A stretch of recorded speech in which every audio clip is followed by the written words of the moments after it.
पुर्जे। Split air conditioner सबसे पहले तो दो भागों में होता है, एक लगता है कमरे के बाहर और एक लगता है कमरे के अंदर। जिसे कमरे के अंदर लगाते हैं उसे इंडोर यूनिट कहते हैं, और जिसे कमरे के बाहर लगाते हैं उसे आउटडोर यूनिट के नाम से जानते हैं। एक एक पुर्जों के बारे में जानेंगे कि एक यूनिट के अंदर कौन से पुर्जे होते हैं और दूसरे यूनिट के अंदर कौन से पुर्जे होते हैं, उनके काम क्या होते हैं। वीडियो थोड़ी सी लंबी होगी लेकिन ध्यान से देखा सब कुछ पता चल जाएगा। तो इंडोर यूनिट में कौन कौन से पुर्जे लगे होते हैं, आउटडोर यूनिट में उनके बारे में जानेंगे और डिटेल में। देखो सबसे पहला तो इंडोर यूनिट है। इंडोर यूनिट में क्या होता है, कैबिनेट पहला होता है। कैबिनेट, कैबिनेट को किसको बोलते हैं, प्लास्टिक का कवर होता है जो पूरे एयर कंडीशनर को, इंडोर यूनिट को कवर करने का काम करता है ना। इसका क्या है, ये कवर है, एक प्रकार का है। तो इसका बॉक्स है, ठीक है, जिसके अंदर एसी पूरी आपकी उसको फिट रहती है। अब वो बॉक्स में जो आपका आता है गत्ता वाला वो नहीं होता है, एसी को पूरा कवर करने वाला बॉक्स। तो इधर दिखाओ एक बार, ये ऊपर वाला जो दिख रहा है ये वाला है ना, इसको ये बोलते हैं कैबिनेट। ठीक, चलो इधर आ जाओ। अब हम उसका प्रैक्टिकल कराएंगे तो वो दूसरी वीडियो बनेगी, उस प्रैक्टिकल में दिखाएंगे क्या क्या चीजें कहाँ कहाँ होती हैं। नेक्स्ट जो दूसरा नंबर है वो है फ्रंट ग्रिल का। इसके जस्ट नीचे फ्रंट ग्रिल होता है, यानी कि जब हम कैबिनेट को खोलेंगे तो इसके नीचे एक और प्लास्टिक का हिस्सा आएगा, ठीक है। उसको खोलने बाद पूरी एसी खुलती है, तो जो दूसरा प्लास्टिक का हिस्सा आता है उसे हम फ्रंट ग्रिल के नाम से जानते हैं। तो पहला कैबिनेट, दूसरा फ्रंट ग्रिल, ये भी प्लास्टिक का ही होता है और ये एसी को कवर करने का काम करता है। फुल कवर करने का काम करता है कैबिनेट और उसके हाफ कवर करने का काम करता है फ्रंट ग्रिल। इसके अंदर ही कूलिंग आपका जो सिस्टम होता है, कूलिंग कॉइल इससे ढकी होती है, और साथ ही साथ जो आपका थर्मोस्टेट आता है इसी में लगाया जाता है फ्रंट ग्रिल के अंदर।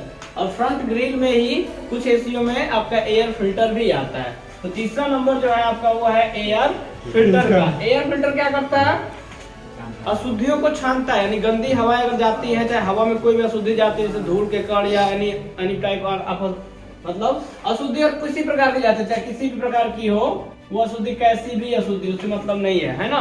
एनी टाइप ऑफ क्या चीज, किसी प्रकार के सिद्ध हुए मतलब, तो एनी टाइप मतलब किसी प्रकार का, चाहे कुछ भी हो उसमें अब उसको छानना ही छान, चाहे वो धूल का कण हो, चाहे तो बड़े आर्टिकल्स हो, पार्टिकल्स हो, वो ठीक है। अब धूल के साथ जिस कमरे में एसी लगाई जाए उस कमरे का पूरा खिड़की दरवाजा सब बंद होता है ना, तो उसमें कुछ जाने का चांस नहीं। हल्का सा पाँव के साथ में या कपड़ों से जो धूल आती है उसको भी साफ करने का काम करता है, क्योंकि जब वो सर्कुलेट कराता है तो वो क्या करता है, हवा को छानता है ताकि मनुष्य को ताजी हवा मिले। तो ये होता है एयर फिल्टर।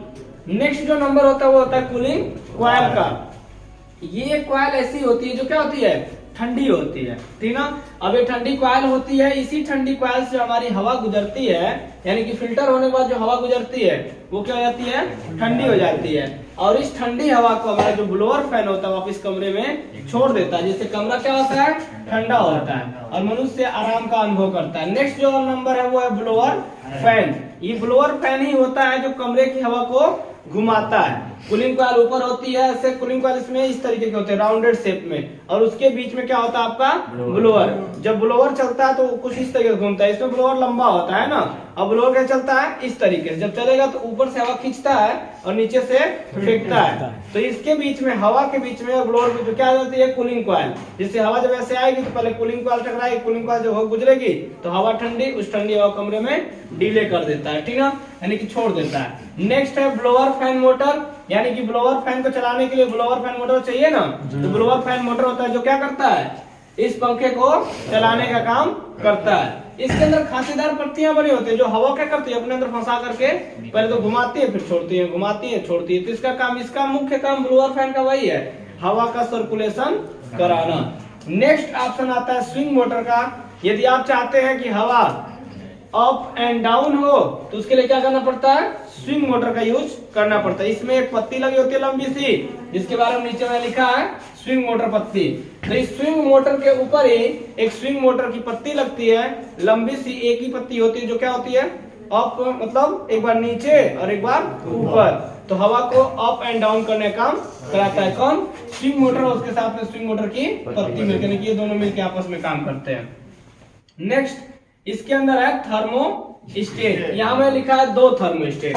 अब 2 थर्मोस्टेट का यहाँ पे काम क्या है, एक थर्मोस्टेट जो होता है वो कूलिंग कॉइल पे लगा होता है और एक थर्मोस्टेट जो होता है एयर आउटलेट सिस्टम पे होता है, यानी कि ऊपर इसमें जो फ्रंट ग्रिल होता है यहाँ पर, ये एयर इनलेट जब होती है तो उस हवा को सेंस करता है, कमरे में कितनी हवा आपकी आ रही है। तो एयर इनलेट एयर को सेंस करने के लिए एक होता है आपका एयरलेट, मतलब जो हवा अंदर आती है, ठीक ना।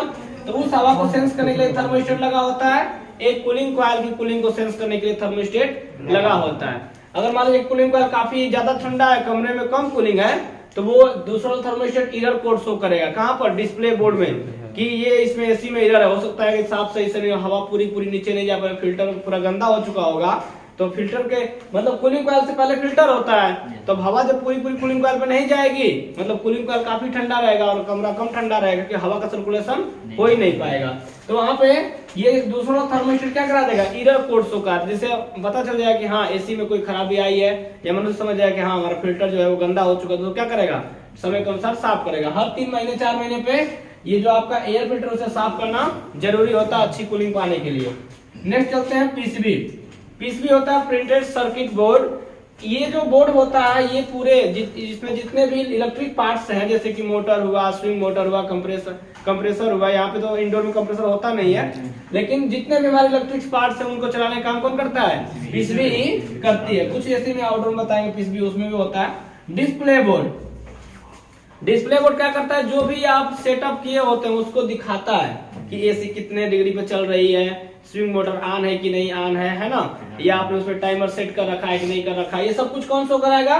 Display board. डिस्प्ले बोर्ड में दिखाता है, ठीक ना। मेन आपका एनी टाइम आपका लगातार दिखाता रहेगा डिग्री सेल्सियस, जितने आप डिग्री पे सेट किए रहेंगे वो आपको एनी टाइम शो करेगा। मान लीजिए आपने 18 डिग्री सेल्सियस पे सेट कर दिया तो 18 डिग्री आपका डिस्प्ले बोर्ड में दिखाएगा। और अगर आपने सेट कर दिया उसमें टाइमर, तो साइड में कुछ इस तरीके से एक बत्ती रहेगी, वो जलती रहेगी कि हाँ आपने टाइमर सेट किया। तो ये टाइमर का इंडिकेटर होता है। नेक्स्ट अगली बात आती है डिस्प्ले बोर्ड के बाद कनेक्टर की।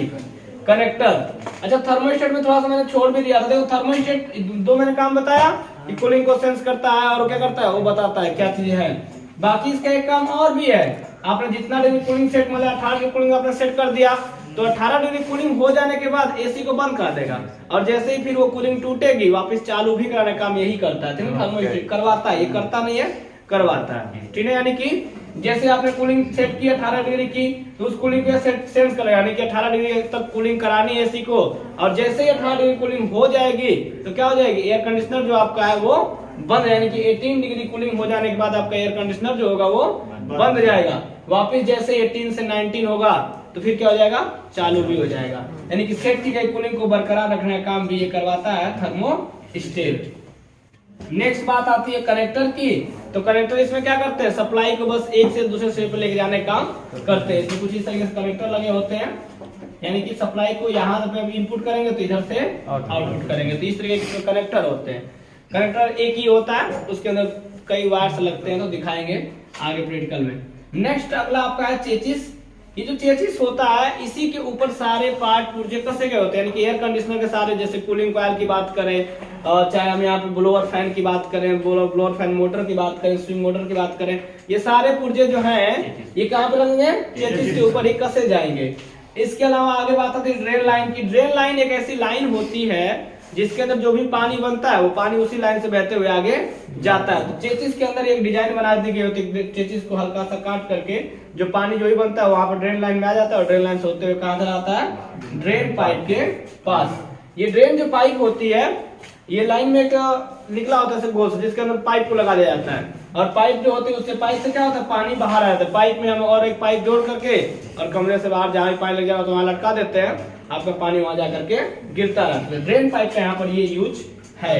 नेक्स्ट अगला जो है वो है सक्शन पाइप। सक्शन पाइप जो होता है इसके द्वारा गैस, और कूलिंग कॉइल में जो गैस आती है वो गैस वापस जाती है कहाँ पर? आपके आउटडोर में कंप्रेसर के एक्यूमुलेटर में ही से गैस क्या होती है? जाती है।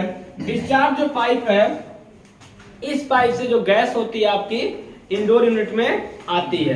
तो इससे गैस आती है, कूलिंग हो जाने के बाद इससे गैस आई कूलिंग कॉइल में, पूरा घूमेगी, कूलिंग करेगी, और कूलिंग करने के बाद लास्ट में चली जाएगी सक्शन पाइप के द्वारा वापस कहाँ पर? आपका फिर से सेम आपके आउटडोर यूनिट में, है ना, यानी कि एक्यूमुलेटर में। तो ये वीडियो काफी लंबी हो जाएगी, इसलिए बस इतना ही स्टॉप करते हैं। आउटडोर का अलग वीडियो बनाएंगे, ठीक? ओके। ध्यान बता रहे हैं स्प्लिट एयर कंडीशनर के अंदर लगे पुर्जे मैंने बता रखा है, इंडोर यूनिट में क्या क्या पुर्जे लगे होते हैं। इधर इंडोर यूनिट का टोटल बना चुके हैं, 9 मिनट के आसपास की वीडियो आप जाकर डेफिनेटली देख लीजिएगा। और अब क्या बात करते हैं आउटडोर यूनिट के अंदर लगे पुर्जे और उनके काम। आउटडोर यूनिट में कौन कौन से पुर्जे लगे होते हैं और उनका काम क्या होता है। ये जो यूनिट होता है इंडोर वाला, ये तो कमरे में होता है, इसके बारे में डिटेल में बात कर चुके हैं। अब इसके बारे में बात करें कौन कौन से पुर्जे होते हैं और उनका काम क्या होता है, और सारे का प्रैक्टिकल भी कराएंगे। अलग अलग वीडियो बन जाएगी, एक में वीडियो बन जाएगी, जो मन करे आप देख लीजिएगा। आपके पास टाइम का ऊपर डिपेंड करता है कितना टाइम है आपके पास। तो ध्यान से देखिए, सबसे मेन पहला है कैबिनेट। क्या है? कैबिनेट। और ये जो कैबिनेट होता है ये आपका क्या होता है, एक बॉक्स होता है, ठीक है, जिसके अंदर आपकी पूरी एसी रखी जाती है ना, पूरी एसी को कवर करने का काम करता है कौन? कैबिनेट। चेसिस जो एसी का होता है सबसे मजबूत पार्ट होता है, इसमें लोहे का होता है, बट इसमें जो चेसिस होता है ना प्लास्टिक का। चेसिस दोनों में होता है, इसमें प्लास्टिक का होता है, इसमें लोहे का होता है। इसमें कुछ भी लोहे का होता ही नहीं है, सब प्लास्टिक के होते हैं। एक कूलिंग कॉइल जो होता है ना इंडोर यूनिट में, एक कूलिंग कॉइल जो होता है कॉपर का होता है, बाकी सब प्लास्टिक के, फाइबर, हार्ड फाइबर, कुछ नॉर्मल फाइबर। तो यहाँ पे चेसिस जो होता है ये मेटल का होता है, काफी हार्ड मेटल का होता है इंडोर यूनिट में, ठीक ना। और सबसे भारी इंडोर यूनिट होता है लगभग 75 केजी 65 केजी का आपको इंडोर यूनिट आता है, काफी हैवी होता है। तो इसको लगाने में आपको सावधानी बरतनी पड़ती है। बताएं कैसे लगाएंगे इसको इंस्टॉल करने के ऊपर। अब नेक्स्ट बात आती है कंप्रेसर की। ये मेन है एसी का ना, सबसे मेन पार्ट यही है, सबसे खतरनाक आदमी, जो कि ये जो होता है ना ये काफी वजनी होता है। वजनी के अलावा अगर ये खत्म हो जाए, एसी में से बिगड़ जाए, कुछ भी प्रॉब्लम आएगी तो पूरी आपकी एसी में प्रॉब्लम हो जाएगी। गैस का जब सर्कुलेशन होगा तो कूलिंग कहाँ से होगा? यही गैस को खींचता है और गैस को फेंकता है। इसमें कंप्रेसर जो प्रयोग होता है मुख्य रूप से रोटरी कंप्रेसर प्रयोग होता है। उस कंप्रेसर में दो लाइनें होती है, एक सक्शन लाइन और एक डिस्चार्ज लाइन। कंप्रेसर के ऊपर ही एक एक्यूमुलेटर लगा होता है, जो गलती से नीचे लिखा दिया गया, तो यहाँ पे लिखा हुआ अंदर कंप्रेसर। तो यहाँ पे होता है एक्यूमुलेटर। कंप्रेसर के ऊपर ही होता है एक्यूमुलेटर, जिसके अंदर गैस आकर क्या हो जाती है, बिल्कुल स्लो हो जाती है। और यही काम क्या करता है, ये बदलता तो नहीं, गैस जब आके जहां भी स्टोर हो गया, आप जानते हो गैस का रूप वहां बदलेगा। किस रूप में जाएगा? लिक्विड के रूप में। तो गैस यहीं पर आकर के स्टोर होने लगती है और हो जाती है लिक्विड के रूप में। यहाँ से फिर कंप्रेसर खींचता है, फिर डिस्चार्ज करता है। तो कार्यप्रणाली में बता रखा हूँ कहाँ गैस कहाँ से कहाँ जाती है, कैसे ठंडा करते हैं, टोटल डिटेल में। तो चलिए अगला बात आती है कंडेंसर की। कंडेंसर का दूसरा नाम सबको पता होगा, हीट एक्सचेंजर। इसके अंदर गैस आती है और क्या होती है, और प्रेशर अधिक होता है, क्योंकि दूसरे तरफ कैपिलरी होता है फिल्टर ड्रायर के बाद। तो कैपिलरी की वजह से यहाँ पे होता है प्रेशर अत्यधिक उत्पन्न हो जाता है, जिसकी वजह से ये कंडेंसर जो होने लगता है वो गर्म होने लगता है, ठीक ना।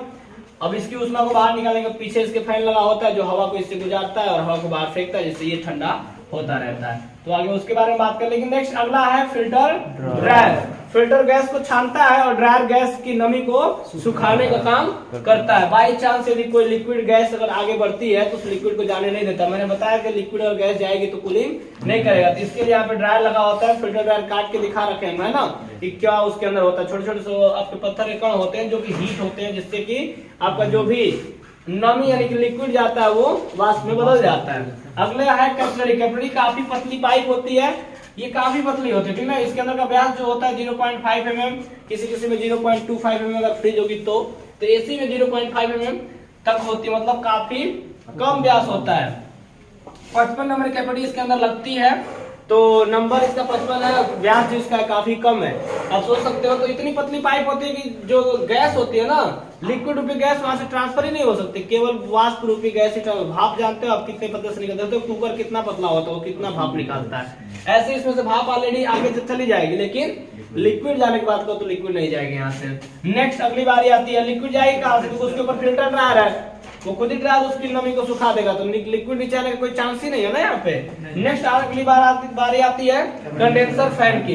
कंडेंसर के जस्ट पीछे कंडेंसर फैन लगा होता है, जो क्या करता है, हवा को, देखो एसी में जो होता है ना, विंडो एसी में, वो कंडेंसर यहाँ फैन लगेगा, ये क्या करेगा, इन दो साइड से हवा खींचता है, इधर फेंकता है, जिससे गर्मी बाहर निकलती है। लेकिन इसमें क्या होता है ना, इधर कंडेंसर लगता है, इधर फैन लगता है, ये करता है ऐसे चलता है, एग्जॉस्ट फैन इसको बोलते हैं। ये ऐसे चलता है, इधर से हवा खींचता है, यानी कि वायुमंडलीय हवा को कंडेंसर से होकर खींचेगा और बाहर फेंक देगा, ठीक ना। मतलब इसमें जो है एग्जॉस्ट फैन, एग्जॉस्ट देखो कमरे के ऊपर लगता है, खिड़की में एक साइड में लगता है, वो कैसे चलता है, ऐसे चलता है, तो कमरे की पूरी गर्मी को बाहर फेंकता है ना।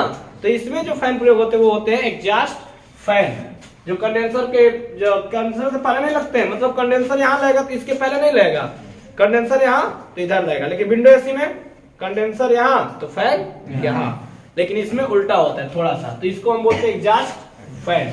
काफी अच्छा काम करते हैं सब, बट ये हीट भी ज्यादा होती ना है, ये हीट ज्यादा होती है उसकी अपेक्षा। नेक्स्ट अगली बार है विंडो की अपेक्षा, आप सोचना मत किसकी अपेक्षा, कंडेंसर फैन मोटर। अब फैन है तो मोटर तो होगा ना जिसको चलाने के लिए, तो उसको चलाने के लिए कंडेंसर फैन मोटर। नेक्स्ट आगे कैपेसिटर, तो यहाँ पे कैपेसिटर होता है किसको चलाने के लिए, आपके कंप्रेसर को चलाने के लिए कैपेसिटर लगता है, और कुछ कुछ एसी में आपका जो फैन मोटर होता है उसको चलाने के लिए कैपेसिटर लगता है, कुछ एसी में आपको कैपेसिटर लगा के रिले लगा देते हैं स्टार्ट करने के लिए। तो जो भी लगा हो कैपेसिटर जरूर होता है, ठीक ना। नेक्स्ट बारी आती है कनेक्टर की। कनेक्टर क्या करता है, कनेक्ट करता है सप्लाई को जो हम लेकर जाते हैं और इंडोर यूनिट से, तो एक कनेक्टर होता है।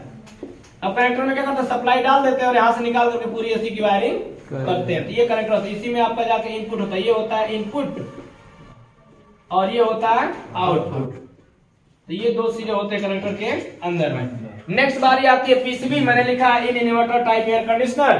तो जो पीसीबी होती है प्रिंटेड सर्किट बोर्ड, कुछ एसी में होती है आउटडोर यूनिट में भी, लेकिन वो होती है इन inverter type air conditioner. Double inverter, single inverter जो एसी आती हैं उनके अंदर में आपका पीसीबी पाया जाएगा आउटडोर में। पीसीबी की वायरिंग काफी आसान होती है, सब कुछ कनेक्टर पे होता है। एक बार खराब होगा तो इसे आप या तो पीसीबी चेंज करो, गारंटी में है, तो नहीं है तो पीसीबी को आप रिपेयरिंग भी कर सकते हैं, अगर जानकारी है तो करवा सकते हैं। आप जब काम करेंगे तो पीसीबी रिपेयरिंग करना भी आ जाएगा। क्या खराब होता है इसके अंदर, रिले खराब होगा, फैन रिले खराब होगा और कैपेसिटर खराब होता है, इसके अंदर ही कैपेसिटर होता है। नेक्स्ट बारी आती है थर्मोस्टेट की। ये थर्मोस्टेट जो होता है लगाया गया होता है कंडेंसर के ऊपर, ये रहा कंडेंसर के ऊपर लगा होता है क्या चीज, इसमें थर्मोस्टेट। और ये जो थर्मोस्टेट होता है हीट थर्मोस्टेट होता है। जैसे मान लीजिए आपने कूलिंग सेट किया 18 डिग्री सेल्सियस पे, तो 18 डिग्री के हिसाब से आपका आउटडोर भी सेंस कर लेगा 18 डिग्री तो ही चलाना है, यानी कि उतना हीट हो जाएगा ना आपका कंडेंसर, तो यहाँ भी आप कंप्रेसर बंद हो जाएगा। अगर बाई चांस इंडोर ने नहीं बंद कराया तो आउटडोर वाला थर्मोस्टेट बंद करवा देगा।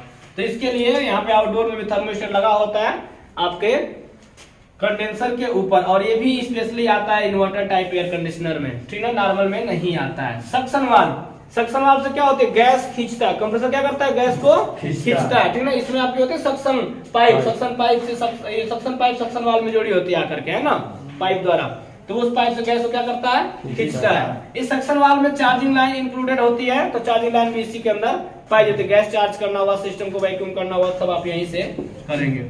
डिस्चार्ज वाल्व, डिस्चार्ज वाल्व क्या होता है, इससे आपकी गैस जो होती है वो निकल करके जाती है इंडोर यूनिट में, ठीक है, तो जाकर को वहां पे कूलिंग करती है, ये डिस्चार्ज वाल्व, और वही डिस्चार्ज पाइप से होकर के जाती है। नेक्स्ट आपका बारी आता है एक्यूमुलेटर, जो मैंने बता रखा है कंप्रेसर के ऊपर लगा होता है, और भी बहुत सारे पुर्जे लगे होते हैं। एनी टाइम भविष्य में और भी पुर्जे मिल सकते हैं, क्योंकि एसी में बदलाव दिन प्रतिदिन होता ही रहेगा ना आगे चल के। तब इसका मतलब ये मतलब सर बताए नहीं है, अब नहीं है, जितना है उतना मैंने बता दिया। एनी टाइम अब आगे चल के भविष्य में और कुछ इन फ्यूचर कुछ भी हो सकता है, बढ़ सकते हैं पुर्जे। अब तक जितने पुर्जे आते हैं फिलहाल की एसी में मैंने बता रखा है। अभी फिलहाल में मैंने अभी कुछ देर पहले नेट पे चेक कर रहा था, दिखा रहा था एक एलजी की एसी थी, उसमें 4 वे दिखा रहा है, यानी कि चारों तरफ हवा निकलेगी। अब तो कुछ ऐसी भी एसी आ रही है, inverter AC, double inverter AC थी, कीमत काफी अच्छी खासी थी, 66,000 के आसपास था। 5 स्टार एसी 1.5 टन की थी और 66,000 कुछ था, इसका मतलब लगभग 67,000 के आसपास। उसका जानते हैं प्राइस कैसे होता है, 66,699 रुपीज, मतलब वही समझ लीजिए। तो इसके ऊपर भी तो खर्चा भी है, पाइप सब लगाना पड़ेगा, जो अलग से वो लेना पड़ता है आपको, वो देते नहीं। कंपनी वाला 10 मीटर या 5 मीटर पाइप साथ में देते, कुछ कंपनी देते, सब कंपनियां नहीं देते, तो पाइप आपको लेना भी पड़ता है। कुछ कंपनी 5 मीटर या 10 मीटर पाइप साथ में देती हैं, और कुछ कंपनियां कुछ भी नहीं देती, आपको सब लगाना। एलजी तो थोड़ी ना देगी आपको, जो जैसे हायर हुई तो वो कंपनी देती है, अब एलजी ब्रांड है वो नहीं देता है। तो जितने ब्रांड में जाएंगे ना, जैसे एप्पल का मोबाइल ले लीजिए, चार्जर नहीं देगा, ईयरफोन नहीं देगा, तो क्या है, जितने ब्रांड में आप जाएंगे उतना चीजें कम करते हैं लोग, ठीक ना, ताकि उनपे टैक्स जो लगे वो कम लगे, वजन खत्म हो जाए और कुछ पैसे जो इधर से बचते रहे। अब देखिए नेक्स्ट पॉइंट यहाँ पे जो इसमें था, अब ये कितने के उससे मुझे मतलब नहीं है, क्या देती है उससे मुझे मतलब नहीं है, आपको तो क्या करना है, क्या चीज है वो समझना है।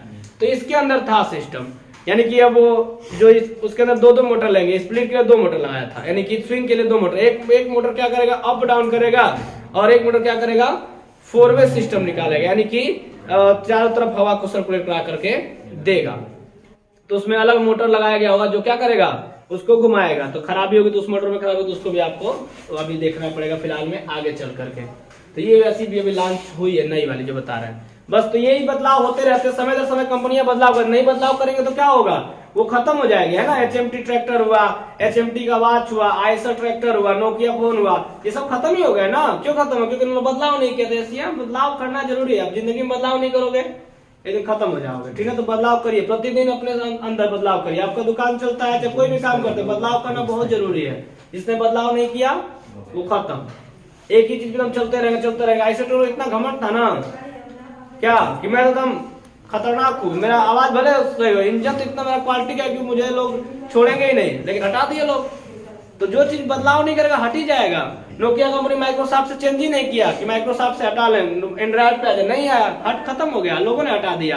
अब जाके एंड्रॉइड पे तो बहुत देर कर दिए ना। फिलहाल में अभी इतनी कंपनियां आ गई एंड्रॉइड में, इतनी सारी कंपनियां आई कि लोग जो इसको चला चुके हैं उसके ऊपर नोकिया अब जाकर लॉन्च करेगा, कोई उसको पूछेगा ही नहीं। तो इस समय उसका मार्केट बिल्कुल डाउन हो चुका। अब जाकर उसको समझ में आया कि एंड्रॉइड का 2019 से बनाना चालू किया, क्या मतलब है उसका, कोई पूछता ही नहीं है। लेकिन एक बार देखा तो ब्रांड है अच्छा खासा, जब थी तब थी, अब फिलहाल में नहीं है। सैमसंग भी बहुत काफी ब्रांड बड़ा था, लेकिन उसने बदलाव नहीं किया समय के अनुसार। लेकिन फिलहाल में इतना ज्यादा तरक्की कर दिया है कि अब बहुत ज्यादा पैसा खर्च किया सैमसंग ने। नोकिया उतना नहीं कर पाती क्योंकि कमर ही टूट जाती है उसकी, उतना पैसा नहीं। सैमसंग का पैसा था, उसने एक बाइक इन्वेस्ट करके और मार्केट में क्रेज खड़ा कर दिया। अब फिलहाल में सैमसंग उठ रहा है धीरे धीरे। तो ये चीजें होती है, अगर आप बदलाव नहीं करोगे तो आपको लोग बदल देंगे, मतलब जहाँ हो वही रहो, ठीक। तो बदलाव करते रहिए, ओके।